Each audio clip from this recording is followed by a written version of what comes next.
एक और अहम खबर जयपुर से है।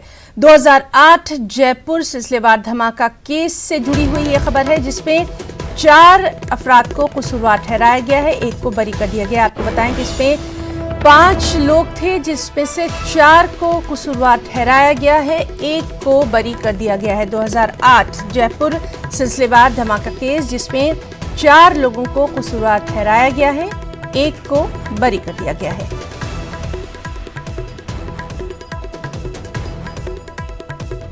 और हमारे साथ मौजूद हैं हमारे रिपोर्टर अरबाज अहमद। चलिए अरबाज से तमाम तर तफसीलात लेंगे। अरबाज, ये काफ़ी अहम खबर है, लगातार इस पर नज़र भी हमारी बनी हुई थी, क्या कुछ तफसीलात?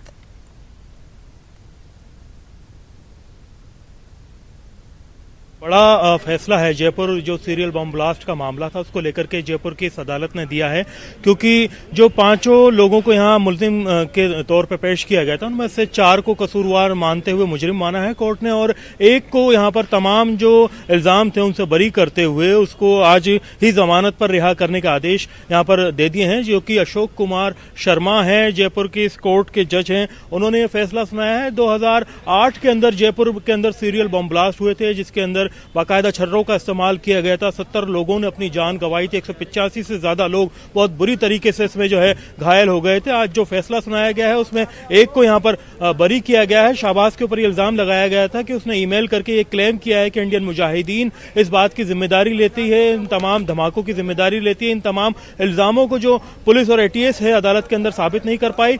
4 को जो कसूरवार माना गया है उनके अंदर मैं आपको नाम बता दूं, इसमें मोहम्मद सैफ है उर्फ कैरियन के नाम से उन्हें जाना जाता है, माणक चौक में उन्हें ब्लास्ट का जिम्मेदार माना गया है। मोहम्मद सरवर आजमी है जिन्हें चांदपोल हनुमान मंदिर के पास में जिम्मेदार माना गया है। मोहम्मद सलमान को सांगानेरी गेट के पास वाले ब्लास्ट के लिए जिम्मेदार माना, जबकि सैफुर रहमान अंसारी को फूलों का खंदा वाले मामले में दोषी माना है। इन 4 को जो है इस कॉन्स्पिरेसी का हिस्सा भी माना गया है, और इसके अलावा जो यहाँ पर तमाम तैयारियां हुई उसका हिस्सा माना है। देखिए अब जो तमाम लोग हैं उन्हें बाहर लेकर के आने की तैयारी चल रही है, क्योंकि सजा के बिंदुओं पर अभी बहस होनी बाकी थी और तमाम चीजें बाकी थी, क्योंकि 4 को जिनको कसूरवार माना गया है उनमें किसे कितनी सजा मिलेगी ये भी तय नहीं हुआ था। लेकिन जो शाहबाज हुसैन है उसे जो यहाँ पर इल्जामों से बरी किया गया, एक बड़ा सवाल है कि 11 साल तक एटीएस ने क्या किया इस पूरे मामले में, किन लोगों को पेश किया, पूरा सिस्टम क्या कर रहा था, किन लोगों को पेश किया जाना था और उनके खिलाफ क्या क्या सबूत जो पुख्ता रखने चाहिए थे, क्योंकि 1293 के करीब यानी करीब 1300 जो लोग हैं वो बतौर गवाह यहाँ पर पेश किए गए। जिरह बहस का लंबा दौर चला। अब जब फैसला आया है उसमें बहुत ज्यादा जो एक तरह से देखा जाए तो लोगों को खुशी नहीं मिली, क्योंकि जो जिम्मेदार थे कसूरवार थे उनमें से कुछ 2 लोगों का आपको बताया कि बाटला हाउस एनकाउंटर के अंदर वो हो गया था, कुछ लोग अभी यहाँ पर गिरफ्तार नहीं हुए। और आप देख सकते हैं कि जो बस है, जिस बस के अंदर जयपुर सेंट्रल जेल से इन तमाम मुल्ज़मीन को यहाँ लाया गया था उनमें से 4 को मुजरिम घोषित कर दिया है, कसूरवार बना दिया है, और बाकी जो 1 है उसको यहाँ पर बरी किया जाएगा।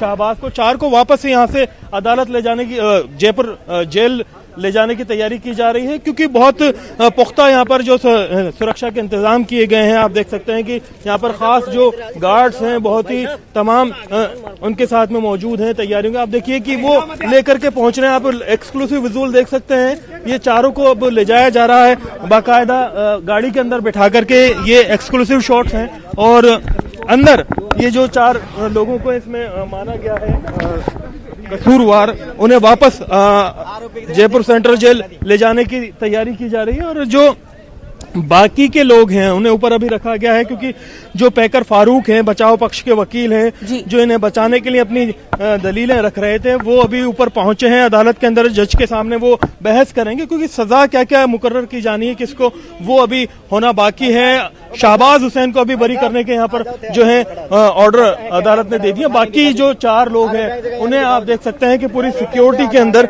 ले जाया जा रहा है, और सिक्योरिटी के अंदर जो है वापस सेंट्रल जेल पहुंचाने की तैयारी की जा रही है। एक बड़ा जो है फैसले का दिन है, 11 साल इंतजार के बाद में ये आया। आप एक्सक्लूसिव ये शॉट्स देख सकते हैं कि जो जयपुर सेंट्रल जेल की वैन है इसके अंदर वो 4 लोग मौजूद हैं जिन्हें यहाँ पर लेकर आया गया था। और एक बड़ा फैसला आने के बाद में, क्योंकि 11 जी साल इन नाज़रीन, तो लोगों हम को हो आपको गए दिखा रहे हैं 2008 मुसलसल जयपुर जो सिलसिलेवार ATS है, धमाका वो इस केस बात से को जुड़ी लेकर के सबसे अहम खबर एक्सक्लूसिव, जिसमें 4 लोगों को कसूरवार ठहराया गया है, एक को बरी कर दिया गया है। हमारे साथ मौजूद हैं लगातार अरबाज। इस अहम खबर पर लगातार हम बने हुए हैं और क्या कुछ वहां पर तफसीलात?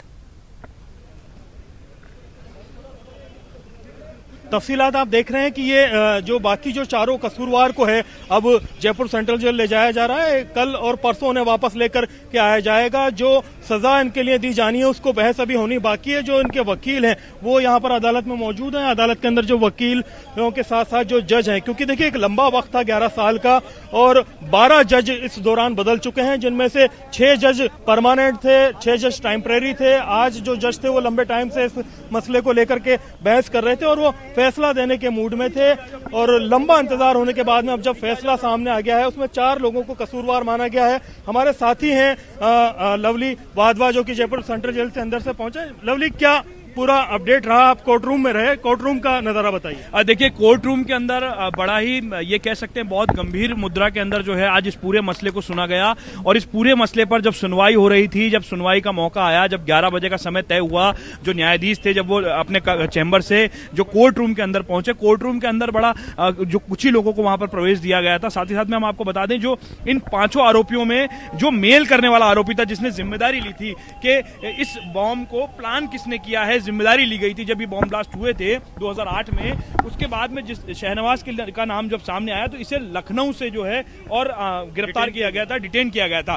खास बात ये रही इस पूरे के पूरे मामले में कहीं पर भी आरोप सिद्ध नहीं हो पाए इस आरोपी के खिलाफ। और कोर्ट ने इस बात को स्वीकार किया है कि पुलिस की जांच में या तो कमी रही है। पुलिस के जब अधिवक्ता ने ये अपना पक्ष रखा, सरकारी अधिवक्ता ने, कि साहब ये इनको भी सजा होनी चाहिए, तो उन्होंने कोर्ट ने साफ तौर पर कहा कि हमने इस पूरे मामले में 1300 से ज्यादा गवाहों को सुना है, 750 गवाहों को तो मौजूदा जो न्यायाधीश हैं उन्होंने सुना है। तो ऐसे में कहीं भी ये पुष्ट नहीं होता है कि आरोपी को सजा दी जाए। तो ऐसे में सभी जो मामले थे, 8 मामले इस पूरे केस में थे।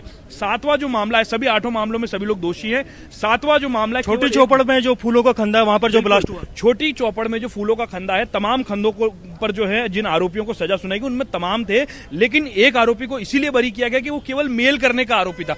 यानी कहीं भी वो डिटेन नहीं हो पाया कि वास्तविक में वो मेल करने वाला था। चार्जशीट के अंदर भी कहीं इस बात का जिक्र नहीं था। पुलिस की जांच में या तो 450 किलोमीटर दूरी से मेल किया गया था लखनऊ से, और इस बात को भी प्रूव करने में एटीएस कामयाब नहीं। बिल्कुल, एटीएस कामयाब नहीं हो पाई। और सबसे बड़ी बात ये थी अरबाज के राजस्थान या एटीएस ने किसी भी आरोपी को गिरफ्तार नहीं किया था। इस पूरे केस में सबसे महत्वपूर्ण ये था कि एटीएस ने किसी आरोपी को गिरफ्तार नहीं किया। सभी आरोपी प्रोडक्शन वारंट पर विभिन्न जो राज्य थे, चाहे उत्तर प्रदेश की बात करें चाहे दिल्ली की बात करें। जब बाटला हाउस एनकाउंटर का खुलासा हुआ, तब बाटला हाउस से जो सरगर्मियां हाथ में आई, जब अखबारों में खबरें छपी, तब राजस्थान की पुलिस सक्रिय हुई कि आखिर बाटला हाउस में क्या हो गया। तब जाकर के कुछ आरोपियों को निशानदेही मिली। और खासतौर पर आज जो है ये पूरा मामला जो है, कल सजा के बिंदुओं पर बहस होगी। अब नया अपडेट हम दर्शकों को दे दें, कल सजा के बिंदुओं पर इसी कोर्ट के समय में, इसी प्रांगण के अंदर जो है कल न्यायाधीश जो है वो बहस करेंगे सजा के बिंदुओं पर। अभी फिलहाल कोर्ट ने ये कहा है कि मामले की जो कॉपी है, जो फैसला सुनाया गया है, उसकी कॉपी को सार्वजनिक नहीं किया गया। फिलहाल केवल आरोपियों के जो वकील हैं पैकुर, उन्हें उसकी कॉपी दी गई है। पैकर फारूक जो है उन्हें उसकी कॉपी दी गई है।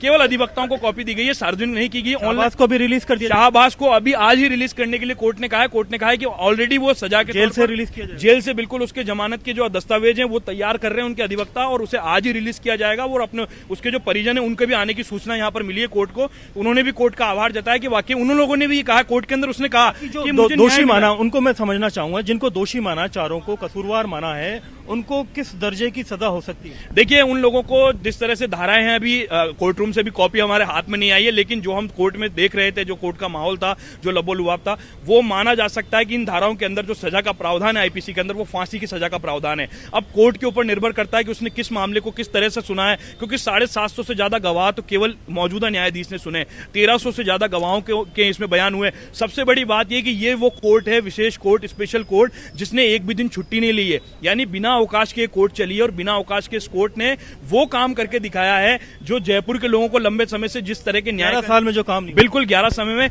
लेकिन साथ में कोर्ट ने यह भी कहा है कि जो बाकी के 3 आरोपी हैं जो इस पूरे मामले में गायब हैं, उन आरोपियों को लिए क्या कर रही है पुलिस, क्या कर रही है एटीएस? जो तमाम लोग हैं उनको गिरफ्तार ही नहीं कर पाई। अगर ये तीनों को, अगर इस जो सॉफ्टवेयर एक्ट जो पेश किया एटीएस ने कि ये तो जो 11 लोग जिम्मेदार थे, उनमें से 3 को ये गिरफ्तार नहीं कर पाए, वो कौन कौन है और उसको लेकर के अदालत ने क्या कहा? देखिए, इनमें से एक आरोपी की मौत के की खबर है, 2 आरोपी जो है वो विभिन्न जो राज्यों की पुलिस है उन्होंने भी उन पर नजर बनाए हुए हैं, ऐसा पुलिस का कहना था। पुलिस की ओर से यही पक्ष रखा गया कि हम लोग लगातार इन्वेस्टिगेशन कर रहे हैं, जांच पड़ताल कर रहे हैं। लेकिन कुल मिलाकर के कोर्ट इस पूरे मामले को लेकर के स्पष्ट रूप कोर्ट का नजर आया जब कोर्ट रूम के अंदर बहस चालू हुई, जब अधिवक्ता जो थे आरोपियों के वो नहीं पहुंचे, केवल सुरेश कुमार व्यास जो कि जो कि बरी हो गया जो आरोपी, उसके अधिवक्ता पहुंचे थे। तो कोर्ट ने स्पष्ट तौर पर कहा कि हम ज्यादा इंतजार नहीं कर सकते, आप उन्हें जल्दी से बुलाइए। तो पैकर फारूक जो थे वो जल्दी से कोर्ट में पहुंचे। कोर्ट ने स्पष्ट रूप से कहा है, 2 लाइन का फैसला उन्होंने सुना है कि हमने इस मामले में इन्हें दोषी माना है। यानी 8 मामलों को बारी बारी से जो न्यायाधीश हैं अजय कुमार शर्मा प्रथम, उन्होंने 8 मामलों को पढ़ करके सुनाया। 8 मामलों में से 7वें मामले पर जब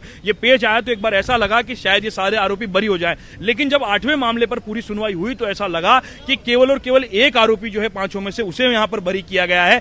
बाकी के जो 4 आरोपी हैं उनको दोष माना गया है। सबसे पहले कोर्ट ने दोष सिद्ध किया कि ये सभी लोग दोषी हैं, इन लोगों ने ये बम ब्लास्ट को प्लान किया है, चाहे वो माणक चौक थाने की बात की जाए, चाहे वो फूलों वाले खंदे की बात की जाए, चाहे वो अन्य ठिकानों की बात की जाए जिस तरह से ब्लास्ट हुए थे। कोर्ट ने यहां पर चिंता भी जाहिर की कि इस तरह के ब्लास्ट होना जयपुर के लिए एक यहाँ के माहौल खराब हुआ था, यहाँ पे कई लोगों की जान चली गई, लोगों ने बहुत न्याय का इंतजार किया है। कोर्ट ने इस बात को भी स्वीकार किया कि न्याय में थोड़ी देरी जरूर हुई है, लेकिन कोर्ट ने न्याय किया। और वहां पर जिस तरह से जो आरोपी बरी किया गया है, वो लंबे समय से जेल में, उसके जो वकील थे, उनके जो लोग थे, उन्होंने कोर्ट का आभार जताया कि हमें न्याय मिला। यानी कुल मिलाकर के जो स्पेशल कोर्ट का जिस वजह से गठन किया गया था, आज स्पेशल कोर्ट ने बिना अवकाश के जो काम करना चाहिए था, अक्टूबर से मौजूदा न्यायाधीश जो हैं वो अपनी कुर्सी पर हैं, अजय कुमार शर्मा प्रथम, इनका अगले माह रिटायरमेंट है। रिटायरमेंट से पहले उन्होंने एक महत्वपूर्ण फैसला जो है वो जयपुर की जो लाखों आवाम है उसके हित में सुनाया है।